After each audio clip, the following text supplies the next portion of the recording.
पुढच्या बातमीकडे कांदा महाबँकेच्या घोषणेनंतर नाशिक जिल्ह्यातील शेतकऱ्यांनी सरकारच्या निर्णयावर नाराजी व्यक्त केली आहे। महाबँक नको तर निर्यात बंदी उठवा, कांद्याला योग्य भाव द्या अशी मागणी शेतकऱ्यांनी केली आहे। सरकारने निवडणुका डोळ्यासमोर ठेवत निर्णय घेतला असल्याची टीका शेतकऱ्यांनी केली। शेतकऱ्यांचं नेमकं काय म्हणणं आहे पाहूया।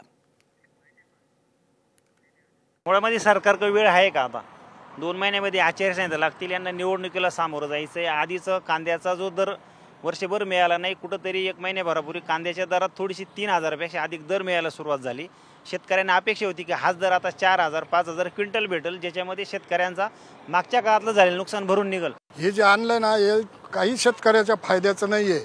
शेतकरी कसाही गरीब जरी असला तर 3-4 महिने स्वतःचा माल तो सांभाळू शकतो। तो बारदाना खाली का झाकून ठेवणं होय ना, तो टिकवतो।